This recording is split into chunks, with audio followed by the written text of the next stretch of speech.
Oke, assalamualaikum warahmatullahi wabarakatuh. Di sini kita akan mempelajari tentang penggunaan alat ukur elektrik.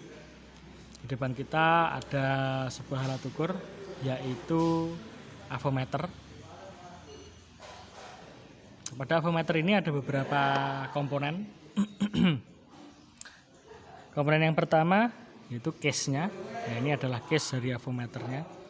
Kemudian di sini ada kaca. Dalam kaca ini terdapat scale atau skala penunjuk. Kemudian di dalam kaca juga ada pointer. Nah, pointer ini akan bergerak ketika kita melakukan pengukuran. Kemudian di sini ada knob. Ini untuk menggeser atau untuk mengkoreksi dari hasil ukur atau mengkoreksi dari 0 voltnya. Kemudian di sini ada zero adjuster. Kalau kita menggunakan hambatan, maka kita harus menyetel atau mengkalibrasi avometer ini agar pada posisi 0 dulu. Kemudian di bawah sini ada angka-angka atau nilai-nilai batas ukur yang bisa digunakan. Nah, ini ada range selector. Nah, range selector switch. Nah, selektor ini bisa kita pindah berdasarkan apa yang akan kita ukur. Nah, di sini ada dua terminal atau dua probe. Ya, yang merah ini adalah probe positif, yang hitam adalah probe negatif. Pertama, kita akan mempelajari bagaimana kita mengkalibrasi alat ukur ini. Yang pertama yaitu mengkalibrasi nilai hambatan. Nah, untuk mengkalibrasi nilai hambatan, kita akan menggunakan zero adjustment. Nah, ini adalah zero adjustment, bisa kita putar ke kiri atau ke kanan. Nah, pertama, bagaimana mengkalibrasi hambatan atau nilai hambatan? Yang pertama, kita harus menyatukan antara probe positif dengan probe negatif atau probe merah dengan probe hitamnya.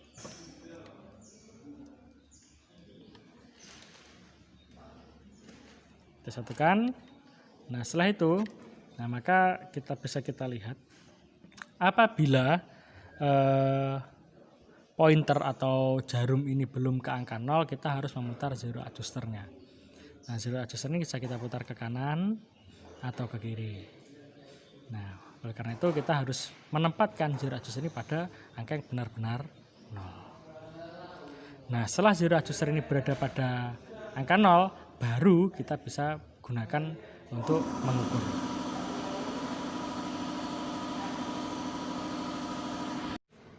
Dalam setiap pemindahan nilai hambatan atau pengukuran nilai hambatan, ketika kita memindah selektor hambatan ini, kita harus selalu melakukan kalibrasi.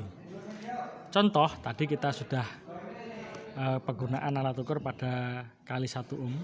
Ya, yang nilainya, yang kita baca nilainya pada nilai yang paling atas, 0,125 kali 1. Artinya kalau misalkan jarum ini menunjuk angka 1, berarti nilainya adalah 1. Kalau jarum ini menunjuk angka 2, berarti nilainya adalah 2 ohm. Nah, pada angka 0 sampai angka 1 terdapat beberapa strip. Nah, nilai strip itu adalah 0, jadi angka 0 sampai 1 itu terdapat 4 strip. Nah, terdapat 5 strip. Artinya setiap strip bernilai 0,2 ohm. Dari angka 1 ke angka 2 juga terdapat 5 strip. Artinya setiap strip bernilai 0,02 ohm. Dari angka 2 menuju angka 5 terdapat 6 strip. Artinya dalam setiap strip ini bernilai 0,05 ohm. Begitu seterusnya, kita harus memperhatikan berapa strip yang ditunjukkan oleh angka tersebut. Pada setiap kita pemindahan selektor dari salah satu angka ke angka yang lain pada ohm, kita harus selalu melakukan kalibrasi. Satu contoh, kita sudah melakukan kalibrasi pada kali 1 ohm dengan nilai dengan 0 sempurna. Nah, ketika kita pindah pada kali 10, maka belum tentu avometer ini atau ohmmeter ini akan menunjukkan nilai 0. Nilai akan berubah. Oleh karena itu pada setiap pemindahan kita harus mengkalibrasi alat ukur tersebut. Apabila kita menggunakan kali 10, berarti apa yang kita baca di sini, yang paling atas adalah ini adalah Nah, ini setiap nilai satuannya ini adalah dikalikan 10 ohm.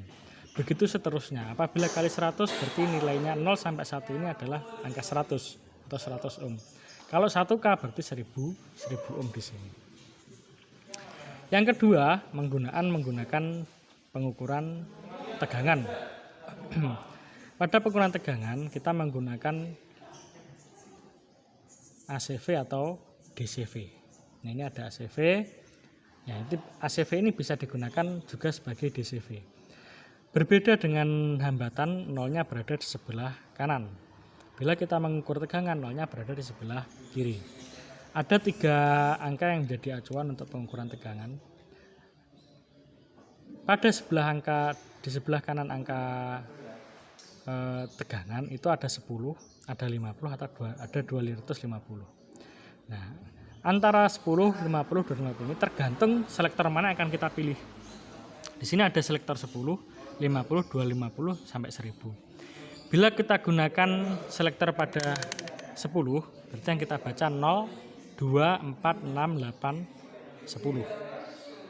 Apabila kita menggunakan yang 50, berarti kita baca 0, 10, 20, 30, 40, 50. Begitu juga seterusnya. Bila kita menggunakan 1000, berarti yang 10 ini menjadi 1000. 0, 200, 400, 600, 800, 1000. Apabila kita menggunakan 2,5, maka yang 250 ini adalah 2,5. Berarti ini 0, 0,5, 1, 1,5, 2, 2,5. Salah satu contoh, kita akan mengukur sebuah hambatan. Ada sebuah hambatan. Nah, ini akan berusaha kita ukur berapa nilai dari hambatan tersebut. Maka kita harus mengkalibrasi dulu alat ukur ini. Kita mulai dari yang kali 1. Kita lakukan kalibrasi.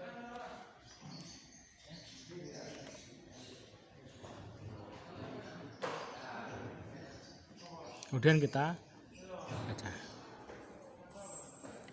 Nah, setelah kita baca, nilai dari resistor ini ternyata di antara 200 hingga 500. Oleh karena itu pengukuran yang sesuai kita gunakan yang kali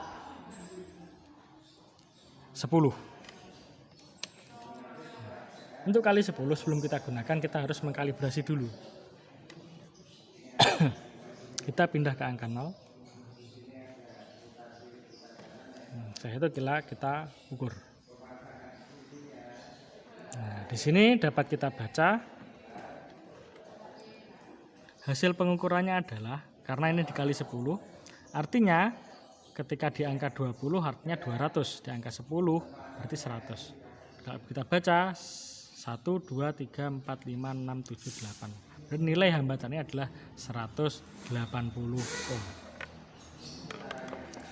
Contoh yang kedua adalah mengukur tegangan.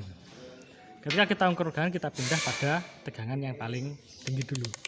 Apabila kita tidak tahu tegangan berapa yang kita ukur, kita gunakan yang paling tinggi dulu. Nah, setelah kita gunakan yang paling tinggi, nah kita punya sebuah baterai untuk kita ukur. Probe merah itu harus berada pada positif dan probe yang hitam berada pada negatif. Ini ada tanda positif, ada tanda negatif. Bila terbalik, ini akan membuat alat yang kita gunakan rusak. Coba kita pasang.